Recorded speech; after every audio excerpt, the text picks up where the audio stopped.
Hello students, तो आज हम पढ़ने जा रहे हैं कूलम्ब्स लॉ के बारे में। तो जैसे आपने 9th में पढ़ा है ग्रेविटेशनल फोर्स, आपका सेम ऐसे ही आपका कूलम्ब्स लॉ है। तो वहाँ पे ग्रेविटेशनल जो फोर्स पढ़ा है आपने, वो आपने मास के बारे में पढ़ा है। जैसे दो मास हैं आपके पास, उन दोनों के बिटवीन क्या फोर्स लगेगी, तो वहाँ पे आता है ग्रेविटेशनल फोर्स।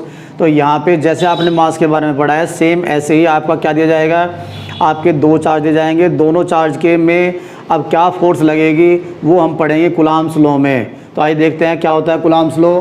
तो यहाँ पे क्या है, देखो Q1 एंड Q2 ये आपके पास चार्ज हैं, ठीक है। ये आपको ऑलरेडी पता होना चाहिए कि Q1 का मीनिंग क्या है, Q2 का मीनिंग क्या है। तो यहाँ पे ये फॉर्मूला आपने ऑलरेडी पढ़ा है, Q1 इज इक्वल टू जैसे NE, आपने फॉर्मूला पढ़ा है Q is equal to NE। N का मतलब क्या है, फंडामेंटल चार्ज। N का मतलब है नंबर ऑफ इलेक्ट्रॉन या प्रोटॉन। तो यहाँ पे जो टोटल चार्ज आता है वो Q होता है। तो यहाँ जो आपका Q1 है और जो यहाँ पे Q2 है वो टोटल चार्ज से है। सपोज आपके पास कोई भी बॉडी है, उस बॉडी पर टोटल चार्ज क्या है, उसे हमने 1 पे Q1 माना। और ऐसे ही आपके पास दूसरी बॉडी है, उस पर चार्ज क्या है टोटल, उस पर Q2 माना। तो दो बॉडी अगर हम रख दें, ठीक है ना, दो बॉडी का मतलब यहाँ पे है कि ये जो बॉडी आपने ली है ये पॉइंट चार्ज है, मतलब ये एक तरह से पॉइंट बॉडी मानी जाएगी। पॉइंट बॉडी का मतलब यहाँ पे क्या है कि जैसे आपके पास दो चार्ज हैं, दो चार्ज किस पे है, चार्ज किस पे आएगा, चार्ज आएगा बॉडी पे। तो बॉडी कैसी होनी चाहिए, तो बॉडी इस तरह की होनी चाहिए, मीन्स आपका जो यहाँ पे नाम लिया जाएगा वो पॉइंट चार्ज लिया जाएगा। जैसे हमने कहते हैं पॉइंट मास, अब पॉइंट मास के प्लेस पर क्या आ गया, यहाँ पे पॉइंट चार्ज आ गया। तो पॉइंट चार्ज का मतलब यहाँ पे ये है कि अगर दो चार्ज आपके पास हैं, वे इस तरह के चार्ज होने चाहिए कि जब आप उनके बिटवीन फोर्स अप्लाई करेंगे, तो फोर्स अप्लाई करेंगे तो आपको ये चेक करना पड़ेगा कि उनके बिटवीन जो डिस्टेंस है और जिसकी वजह से आप फोर्स फाइंड कर रहे हैं, तो इट मीन्स क्या होगा, the dimension, the linear dimension of the charge is very very short compare to the distance. Distance का मतलब जहाँ पे आपको फोर्स फाइंड करनी है, उस डिस्टेंस की कंपेयर में अगर आपके जो चार्ज है उसका जो लीनियर साइज है, ठीक है ना, लीनियर साइज का मतलब या सिंपल सा कह सकते हैं उसकी जो ये आपका जो साइज है आपका ऑब्जेक्ट का, ठीक है ना, अगर वो वेरी वेरी शॉर्ट है आपका किसके कंपेयर में, जहाँ पे आपको इसकी हेल्प से फोर्स फाइंड करनी है, तो तब आप इसे पॉइंट चार्ज मानेंगे। जैसे सिंपल एग्जांपल देता हूँ, जैसे सपोज दैट आपके पास एक गाड़ी है और गाड़ी की जो डिस्टेंस है, गाड़ी की जो लेंथ है वो 2 मीटर है और उससे आप डिस्टेंस कवर करते हैं 10,000 किलोमीटर। तो इसका मतलब ये हुआ 10,000 किलोमीटर की कंपेयर में जो आपका गाड़ी है उसका साइज़ जो है वेरी वेरी स्मॉल है। तो तब आपने क्या किया, अपने गाड़ी का जो साइज़ है उसकी कंपेयर आपने उसके द्वारा जो डिस्टेंस आपने कवर की उससे की। अब अगर आपकी जो कवर डिस्टेंस है उसकी कंपेयर में आपके गाड़ी का जो साइज़ है वेरी वेरी स्मॉल है, तो तब इस केस में जो गाड़ी है उसे आप पॉइंट ऑब्जेक्ट मानेंगे। तो ऐसे ही सेम यहाँ पे है। तो यहाँ पे क्या है कि जैसे ये चार्ज है, ठीक है ना, अब हम क्या करेंगे, इसकी लीनियर डायमेंशन लेंगे, ठीक है ना, या सिंपल डायमेंशन भी कह सकते हैं, डायमेंशन लेंगे और इसकी हेल्प से अगर मैं इस पे फोर्स फाइंड करूँगा तो ये डिस्टेंस R लूँगा। तो अगर ये डिस्टेंस है, अगर ये वेरी वेरी लार्ज है compare to the size of this charge, तो इस केस में तब इस चार्ज का नाम होगा पॉइंट चार्ज। तो यहाँ पे ये समझना है कि पॉइंट चार्ज क्या है। तो इसका मतलब है suppose that you are given 2 point charge and kept at R distance. तो इसका मतलब ये हुआ कि दो चार्ज आपको दिए गए हैं, दोनों को R डिस्टेंस पे रखा गया है, ठीक है। तो एक Q1 है, एक Q2 है, डिस्टेंस बिटवीन देम कितनी है, R है। तो तब इन दोनों चार्ज के बिटवीन क्या फोर्स लगेगी according to Coulomb's law.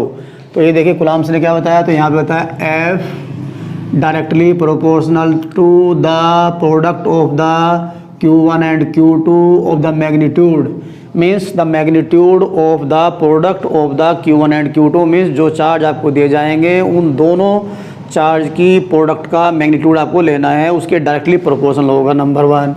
Number 2 पे जैसे देखो यहाँ पे था, आपने पहले भी पढ़ा है F is equal to GM1 M2 upon R²। तो यहाँ पे भी ये कर सकते हैं आप कि M1 M2, देखो ऐसे यहाँ पे M1 M2 है तो ऐसे यहाँ Q1 Q2 आया।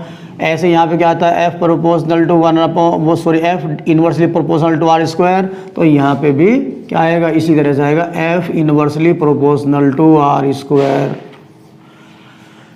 तो ये दो रूल हो गए। देखो यहाँ पे भी दो रूल है, F directly proportional to m1 m2, तो यहाँ पे भी देखो क्या है, F directly proportional to q1 q2, यहाँ पे क्या है, F inversely proportional to r square, यहाँ पे भी क्या है, F inversely proportional to r square.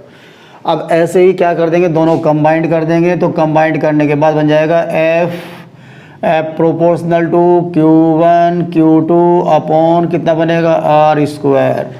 ठीक है, इसको हम आगे थोड़ा सोल्व कर लेते हैं। तो ये क्या बनेगा, इज इक्वल टू k, इसकी प्लेस पे क्या है, कांस्टेंट, तो यह q1 q2 अपॉन में r स्क्वायर। तो ये आपका फॉर्मूला बना। तो इस फॉर्मूले में अब हमें क्या करना है, इस फॉर्मूले में देखना है कि भाई ये q है, ये k जो है ये क्या है। तो यहाँ पे मैंने क्या है, ये क्या है कि k इज़ द कांस्टेंट, ये आपका कांस्टेंट है। ये क्या है, ये क्या है आपका कांस्टेंट है। तो जब k कांस्टेंट है तो इसको हमें समझना है कि इसकी वैल्यू क्या है, ये कैसे फाइंड करेंगे। तो इसके जो वैल्यू है, तो ये वैल्यू है इसकी यहाँ पे आपका k is equal to 1/4 pi epsilon naught, k is equal to 1/4 pi epsilon naught. अब यहाँ पे जो एप्सिलॉन नॉट आता है इसको भी समझना पड़ेगा कि एप्सिलॉन नॉट का मीनिंग क्या है। एप्सिलॉन नॉट जो है, epsilon not is the permittivity of the free space. ये फ्री स्पेस का मतलब, जैसे ये स्पेस है आपका और यहाँ पे वैक्यूम है, तो इसका नाम क्या है, फ्री स्पेस। और फ्री स्पेस जो है, मैं बोल रहा हूँ फ्री स्पेस, इसकी ये परमिटिविटी है। और परमिटिविटी किससे बना, परमिशन से बना। परमिशन कैसा, जैसे सपोज दैट यहाँ पे इलेक्ट्रिक फील्ड है, यहाँ पे लाइंस हैं, तो ये जो फील्ड है आपका, जो ये एनवायरनमेंट है आपका, ये बताएगा कि ये आपका जो लाइंस हैं, जो फील्ड है, उसको कितना परमिट करता है, उसको कितना अलाउ करता है। तो परमिटिविटी का मतलब है परमिशन से बना। और परमिशन कैसी, कि जैसे इलेक्ट्रिक फील्ड है किसी मीडियम में, तो वो मीडियम बताएगा कि उसको कितना परमिट कर रहा है, कितनी उसको आज्ञा दे रहा है, कितना उसको अलाउ कर रहा है। ये हमें ध्यान से रखना पड़ेगा। तो यहाँ पे क्या है, एप्सिलॉन नोट क्या है, परमिटिविटी ऑफ फ्री स्पेस। ये फ्री स्पेस के लिए है। फ्री स्पेस में आपका वैक्यूम आए, आपका एयर आए। और नॉर्मली आप जानते हैं एयर और वैक्यूम में अगर हम जो वैल्यू में डिफरेंस देखते हैं वो बहुत ही कम आता है। तो हम एयर के लिए भी और वैक्यूम के लिए भी हम जो है एप्सिलॉन नोट की जो वैल्यू होता है वो सेम ही लेते हैं। ठीक है, तो इसकी जो वैल्यू है आपकी कितनी आएगी, ये आपका k इक्वल टू कितना है, ये आपका 1/4 पाई एप्सिलॉन नॉट है। तो इसकी वैल्यू क्या, k is equal to 9 multiply 10 to power 9।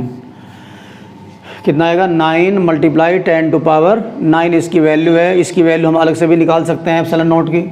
अब यहाँ पे ये वर्ड आता है कि बाय चांस ऐसा हो जाता है कि कई बार आपको वैक्यूम ना दिया जाए, आपको एयर ना दी जाए, उसके अलावा कोई आपको अलग से मतलब जो है मीडियम दे दिया जाए, तो तब क्या करेंगे। तो तब हम क्या करेंगे, एप्सिलॉन नॉट में आएगा उस टाइम में जो मीडियम आएगा, एयर को और वैक्यूम को छोड़ के जो मीडियम आएगा उसके लिए एप्सिलॉन लगाना पड़ेगा। तो तब हम क्या करते हैं, तब इस केस में मैं थोड़ा यहाँ पे देखो, अब यहाँ पे लिखते हैं k is equal to 1/4 pi epsilon. तो देखो यहाँ पे क्या लिखा मैंने, एप्सिलॉन लिखा।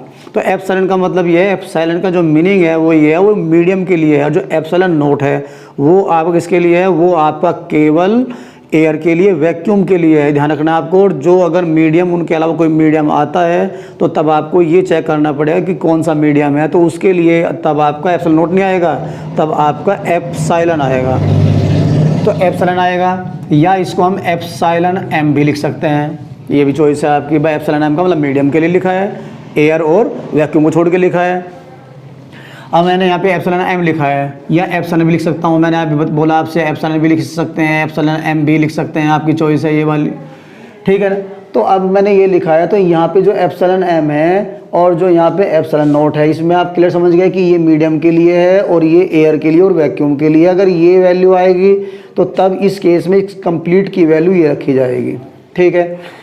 अब इसके प्लेस पर क्या आता है, तो यहाँ पे एक तरह से जो मीडियम आता है, जो आपको मैंने जैसे मीडियम वर्ड बोला है, यहाँ मीडियम का सेंस क्या है। जैसे suppose that air he medium है, एयर के अलावा कोई लिक्विड हो सकता है, एयर के अलावा कोई भी आपका प्लास्टिक हो सकती है, कोई भी, मतलब एक्चुअल में क्या है कि जो एयर है और वैक्यूम है उसके अलावा कोई भी मीडियम आ जाता है। जैसे हमने अभी, आप एक सिंपल सा एग्जांपल लें, आपके पास जैसे देखो यहाँ पे HCl है, क्या है, HCl है, ठीक है ना। या आपके पास जैसे क्या है, NaCl है, और आप इसे लिक्विड, मतलब आप इसे वाटर में डाल दें। NaCl का मतलब है इसे वाटर, इसे मिला दें, तो आपने देखा होगा कि जो ये Na है ये प्लस और Cl माइनस ये अलग अलग हो जाएगा। तो इसका जो मतलब ये हुआ, जो Na का मतलब यहाँ पे क्या है, चार्ज, सपोज दैट इसे माने Q1 है, और HCl का मतलब यहाँ पे क्या है, ये Q2 है। देखो अब ध्यान से देखना, Na का मतलब सपोज दैट ये Q1 हुआ, और Cl का मतलब यहाँ पे कितना हुआ, ये Q2 हुआ। अब इसके अंदर क्या डाला आपने, इसमें आपने वाटर डाला, तो जो वाटर डाला इसका मतलब है वाटर के अंदर क्या चार्ज हो गए, 2 हो गए। तो इसका मतलब है हमें यहाँ पे समझना पड़ेगा, जो वाटर है, water is the medium, water क्या है, एक मीडियम है, ठीक है। वो उसका काम क्या है, तो अब वाटर ने Na को अलग कर दिया और Cl को अलग कर दिया। इसका मतलब है कि जो मीडियम आया उसने NaCl के बिटवीन जो फोर्स लगी हुई थी, जो NaCl बना हुआ था, उसकी फोर्स को कम कर दिया, और फोर्स को कम करने के बाद अब Na अलग हुआ और Cl अलग हुआ। तो हमें देखना पड़ेगा, जैसे वाटर मैंने डाल दिया, चलो ठीक है, तो मैंने बता दिया वाटर डाल दिया। अब वाटर की वैल्यू क्या है, उसने NaCl को अलग कर पाएगा, नहीं कर पाएगा। अगर NaCl के अलावा कोई और होता तो वो NaCl को अलग कर पाता, नहीं कर पाता। तो हमें देखना पड़ेगा कि जो आपका जो मीडियम है, वो मीडियम की वैल्यू क्या है, उसकी पावर क्या है, क्या वो जो चार्ज आपके रखे गए हैं, जो उनके बीच फोर्स लगी, उनके बिटवीन जो फोर्स लगी है उसको कम कितना करेगा, ठीक है ना, उस पर कितना अपना इफेक्ट डालेगा, हमें ये पता करना होता है। तो यहाँ पे जैसे मैंने वाटर की बात की, तो वाटर Na और Cl के को अलग करने के लिए जो वाटर ने अपनी जो एक तरह से अपना वो किया, मतलब अपना काम किया है, तो उसने क्या काम किया है, Na और Cl को अलग अलग कर दिया। तो Na और Cl को अलग अलग करने में वाटर ने काम किया। तो वाटर ने क्या कर दिया, तो वाटर ने ये कर दिया कि Na और Cl की जो फोर्स थी उसको कम कर दिया। तो मीडियम का काम क्या होगा, तो मीडियम का काम ये होगा कि वो क्या करेगा, वो 2 चार्ज के बिटवीन लगने वाली फोर्स की वैल्यू को क्या कर देगा, कम कर देगा। चलो ये भी समझ में आ गया हमारे कि फोर्स को कम करेगा मीडियम, ठीक है। तो उस मीडियम, वो मीडियम क्या है, उसको क्या नाम देंगे, तो यहाँ पे एक वर्ड आता है डाई इलेक्ट्रिक। क्या आता है, डाई इलेक्ट्रिक। दो देखो, डाई मीन्स 2 और इलेक्ट्रिक का मतलब इलेक्ट्रिसिटी की जो क्वालिटी होगी। इसका मतलब है आपके पास एक ऐसा सब्सटेंस होगा जो क्या होगा, नॉर्मली केस में तो वो आपका क्या होगा, इंसुलेटर होगा, लेकिन जैसे उसे फील्ड में आप रखेंगे तो वो पोलराइज्ड हो जाएगा। ये हम अलग से डिस्कस करेंगे डाइलेक्ट्रिक होता क्या है, तो पोलराइज्ड हो जाएगा। तो इसका मतलब क्या है कि, तो इसका सेंस क्या है, जब वो पोलराइज्ड हो जाएगा, ठीक है। तो डाइलेक्ट्रिक क्या है, तो डाइलेक्ट्रिक के यहाँ पे 2 क्वालिटी है। अगर वो नॉर्मली केस में रखा है, ठीक है ना, तो वो एज ए इंसुलेटर है, और जैसे ही उसे आप फील्ड में रखते हैं तो फील्ड में रखने के बाद उसके अंदर क्या होता है, उस पर भी चार्ज आ जाता है। तो इस पर चार्ज आता है, तो वो जो चार्ज आता है वो जो फील्ड में आप रखेंगे, ठीक है ना, वो उस फील्ड के अपोजिट फील्ड अपना बनाएगा। तो इसका मतलब है कि अगर नॉर्मली हम केस में देखें तो डाइलेक्ट्रिक जो होता है वो जो मेन फील्ड होता है जिसमें हम उसे रखते हैं उसके फील्ड को कम कर देता है। तो यहाँ पे हम सिंपल अगर समझें तो ये समझ सकते हैं कि अगर यहाँ पे देखो, ये आपका क्या है, फील्ड है, इसमें क्या रखा है, डाइलेक्ट्रिक। तो डाइलेक्ट्रिक के अंदर भी एक फील्ड बनेगा, मतलब पोलराइज्ड हो जाएगा। वो भी वर्ड हम समझेंगे पोलराइज्ड का क्या मतलब होता है। तो वो उसके अंदर क्या बनेगा, फील्ड बनेगा। जो फील्ड बनेगा वो जो मेन फील्ड था उसके अपोजिट बनेगा। तो जो मेन फील्ड के जो अपोजिट बनेगा, तो इसका मतलब है जब रिजल्टेंट फील्ड हम निकालेंगे तो वो रिजल्टेंट फील्ड पहले फील्ड की कंपेयर में कम हो जाएगा। तो जब फील्ड की वैल्यू कम हो जाएगी तो इसका मतलब फोर्स भी कम लगेगी। तो हमें ये यहाँ पे समझना है कि डाइलेक्ट्रिक जो होता है 2 चार्ज के बिटवीन लगने वाली जो फोर्स है उसको कम कर देता है, बस ये हमें समझना है। तो इसका मतलब क्या है कि जो आपका जो कोई ये मीडियम है, ये किसका है, परमिटिविटी ऑफ द मीडियम। तो मैंने क्या बताया, परमिटिविटी का मीनिंग बताया मैंने आपको कि कोई भी मीडियम इलेक्ट्रिक फील्ड को, ठीक है, इलेक्ट्रिक फील्ड को पास होने के लिए कितना परमिट करेगा, कितना अलाउ करेगा, वो उसकी क्वालिटी, जो उसकी जो क्वालिटी है मीडियम की, उसका नाम है परमिटिविटी। वो अलग अलग मीडियम के लिए उसकी वैल्यू अलग अलग आएगी। वाटर के लिए अलग होगी, एयर के लिए अलग होगी, किसी अदर मीडियम के लिए अलग होगी, वो आपको मिलेगी एग्जाम में, ठीक है। तो हम यहाँ पे जो एप्सिलॉन नॉट है ये परमिटिविटी है। लेकिन अगर हम मीडियम की परमिटिविटी और जो फ्री स्पेस की जो परमिटिविटी है, अगर उसमें हम रिलेशन बनाएं तो कैसा बनेगा, तो देखो, तो यहाँ पे ये बनेगा कि epsilon m is equal to K epsilon naught. ये बनता है मीडियम कि जैसे ही एयर आएगी, एयर के कंपेयर, एयर के साथ में अगर एयर नहीं है उसके साथ में कोई और मीडियम है, मतलब एयर नहीं है जैसे वाटर है, तो इसका मतलब क्या हुआ, जो वाटर की वैल्यू है वो एयर की वैल्यू के उतने ही गुना बन जाएगी। मतलब जैसे कोई एयर अपना इफेक्ट डाल रही है, सपोज सिंपल, कि उसका इफेक्ट कितना है, 1 है, सपोज हमने माना, ठीक है। अगर हमने वो रख दिया वाटर, तो उसकी वैल्यू जो होगी वो एयर के उतने ही गुना बन जाएगी। मतलब अगर वाटर की वैल्यू 80 है सपोज, ठीक है ना, तो 80 और उसकी वैल्यू कितनी आपकी एयर की, वो है 1, तो वो 80 टाइम्स हो गई। तो देखो तो नोट यहाँ पे, तो के क्या है यहाँ पे, तो के इज इक्वल टू कितना है यहाँ पे आया एप्सिलॉन एम भी लिख सकता हूँ, या epsilon M upon epsilon not.